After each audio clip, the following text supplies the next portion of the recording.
at the WhiteBull conference, and we're here with Sarik Weber. Sarik, tell me a little bit about yourself and where you're from and what you're doing here.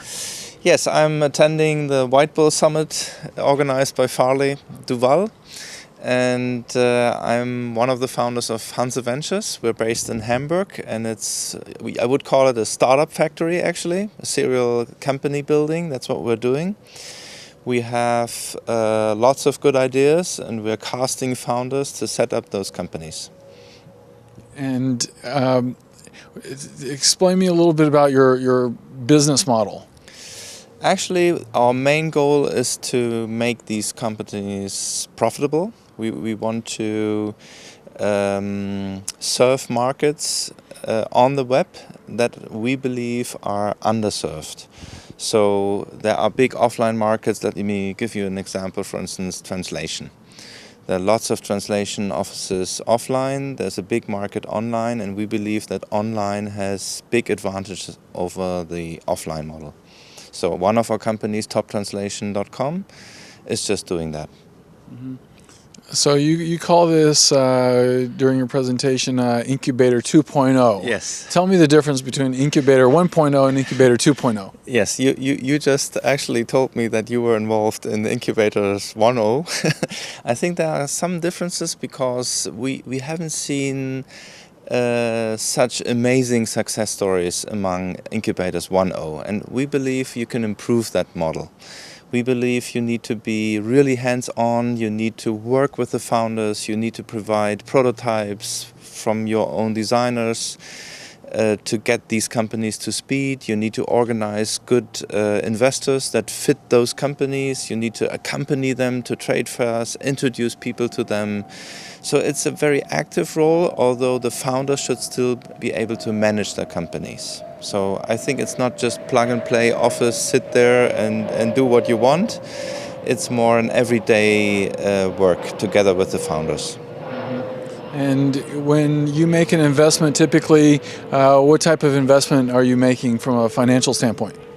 We actually do look for those niche markets. We do look for markets that have good margins, that it could be also in other regions. Some of our companies are Germany focused, some companies can be rolled out easily internationally. From an investor point of view, there has to be a possibility to become one of the top 2 or 3 players in the market.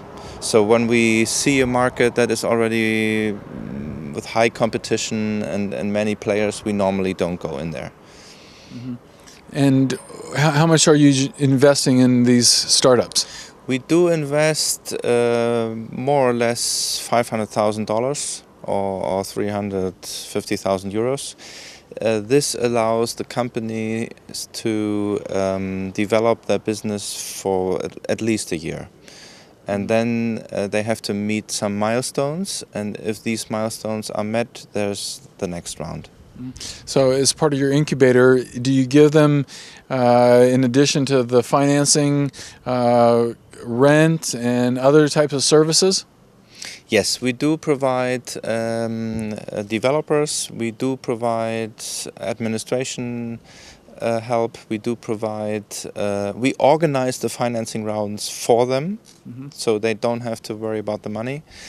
We do also actively introduce them to business development partner deals, close the deals with them.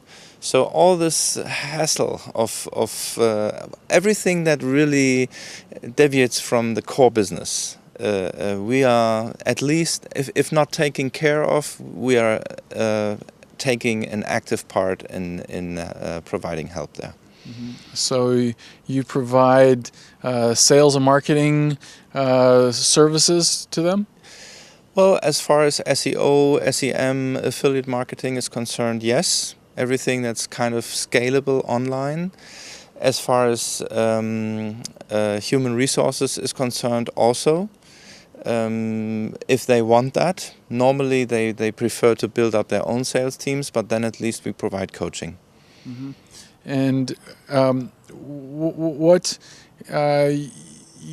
you mentioned 1.0 and 2.0. Yes. I mean, what's the difference between incubator 1.0 and incubator 2.0? I think 2.0 is somebody, an incubator 2.0 is somebody that provides a kind of full service package.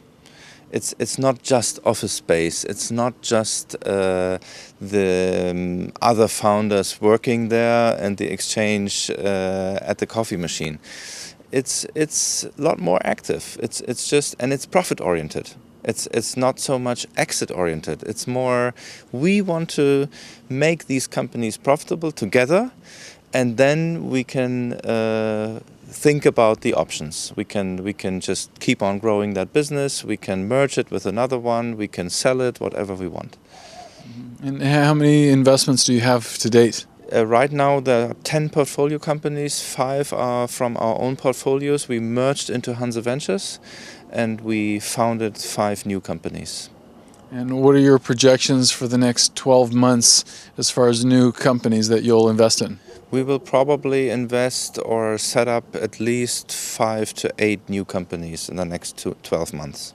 We have the funds to do that. And what are you looking for? What space?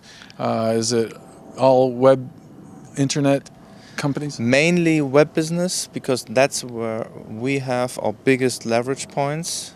Because I personally built a search engine marketing agency, and my co-founder Jochen Maas, he has built up one of the biggest SEO agencies in Germany. So that's where we have real advantage over other incubators, because we kind of have that in-house. Are you, once you invest and you're helping your entrepreneurs raise another round of funding? Yes, we do. We do raise, we help them to organize the first round, we help them to organize the Series A round, and if they want us to help with the Series B, we also do that. We have good contacts. Our 2 senior co-founders, Bernd Kundrun has been the CEO of Gruner & Jahr. It's the biggest publishing house in Europe. He's been the CEO there for 9 years. And Rolf Schmidholz is the current CEO of Sony Music in New York. It's the biggest music company of the world. So they have very high-level contacts and help us to organize these financing rounds. And the climate, the economic climate, is it picking up? Are you optimistic about the next 12, 18 months? I'm very optimistic for startups seeking first or second rounds. Later stage rounds are still the exception, because you have to be profitable, you have to show that you can conquer the world, basically, like what we did in 2000, but this time based on real turnover facts. So you're bullish? I'm bullish. I think it's a perfect time for founding a web company. You have social networks and the like to reach a big target audience for little money. If you really know about these channels, you can use them. There's enough money to start with your company. And I think there are enough serial entrepreneurs that are willing to help. They have done their exits, and now they reinvest some of their profits into new startups. And this is also happening in Europe, I think. It's not only happening in the US. Okay, great. Thank you very much, and we'll check back with you at the next WhiteBull conference to see how those investments are doing, and we wish you luck. Thank you very much, John. Thanks for the interview.